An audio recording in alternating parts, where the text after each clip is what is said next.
شروع اللہ کا نام لے کر جو بڑا مہربان نہایت رحم والا ہے۔ کیا تم خیال کرتے ہو کہ غار اور لوح والے ہماری نشانیوں میں سے عجیب تھے؟ جب وہ نوجوان غار میں جا رہے تو کہنے لگے کہ اے ہمارے پروردگار، ہم پر اپنے ہاں سے رحمت نازل فرما اور ہمارے کام میں درستی کے سامان مہیا کر۔ تو ہم نے غار میں کئی سال تک ان کے کانوں پر نیند کا پردہ ڈالے رکھا، یعنی ان کو سلائے رکھا۔ پھر ان کو جگہ اٹھایا تاکہ معلوم کریں کہ جتنی مدت وہ غار میں رہے دونوں جماعتوں میں سے اس کی مقدار کس کو خوب یاد ہے۔ ہم ان کے حالات تم سے صحیح صحیح بیان کرتے ہیں۔ وہ کئی نوجوان تھے جو اپنے پروردگار پر ایمان لائے تھے، اور ہم نے ان کو اور زیادہ ہدایت دی تھی اور ان کے دلوں کو مربوط یعنی مضبوط کر دیا۔ جب وہ اٹھ کھڑے ہوئے تو کہنے لگے کہ ہمارا پروردگار آسمانوں اور زمین کا مالک ہے، ہم اس کے سوا کسی کو معبود سمجھ کر نہ پکاریں گے۔ اگر ایسا کیا تو اس وقت ہم نے بے عقلی کی بات کی۔ ان ہماری قوم کے لوگوں نے اس کے سوا اور معبود بنا رکھے ہیں، بھلا یہ ان کے معبود ہونے پر کوئی کھلی دلیل کیوں نہیں لاتے؟ تو اس سے زیادہ کون ظالم ہے جو اللہ پر جھوٹ باندھے؟ اور جب تم نے ان مشرکوں سے اور جن کی یہ اللہ کے سوا عبادت کرتے ہیں ان سے کنارہ کر لیا ہے تو غار میں چل رہو، تمہارا پروردگار تمہارے لیے اپنی رحمت وسیع کر دے گا اور تمہارے کاموں میں آسانی کے سامان مہیا کرے گا۔ اور جب سورج نکلے تو تم دیکھو کہ دھوپ ان کے غار سے داہنی طرف سمٹ جائے، اور جب غروب ہو تو ان سے بائیں طرف کترا جائے، اور وہ اس غار کے کشادہ حصے میں تھے۔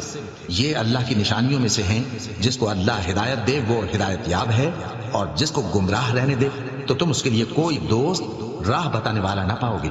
اور تم ان کے متعلق خیال کرو کہ وہ جاگ رہے ہیں حالانکہ وہ سوتے ہیں، اور ہم ان کو دائیں اور بائیں کروٹ بدلاتے تھے، اور ان کا کتا چوکھٹ پر دونوں ہاتھ پھیلائے ہوئے تھا۔ اگر تم ان کو جھانک کر دیکھتے تو پیٹ پھیر کر بھاگ جاتے اور ان سے دہشت میں آ جاتے۔ اور اسی طرح ہم نے ان کو اٹھایا تاکہ آپس میں ایک دوسرے سے دریافت کریں۔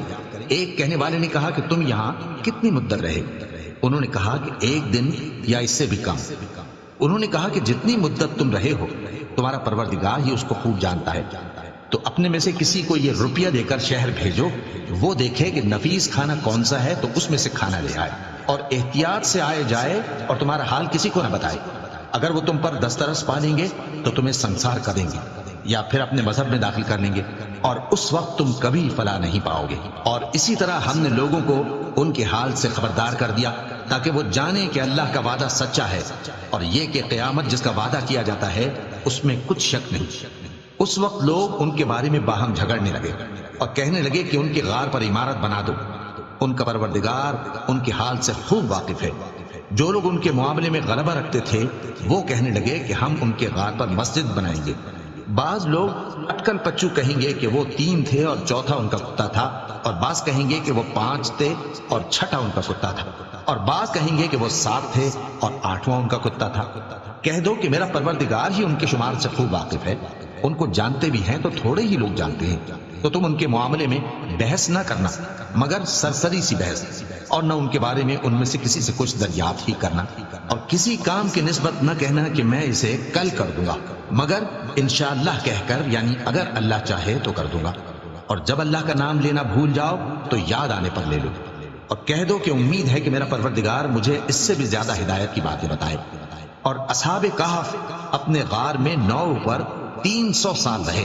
کہہ دو کہ جتنی مدت وہ رہے اسے اللہ ہی خوب جانتا ہے، اسی کو آسمانوں اور زمین کی پوشیدہ باتیں معلوم ہیں، وہ کیا خوب دیکھنے والا اور کیا خوب سننے والا ہے۔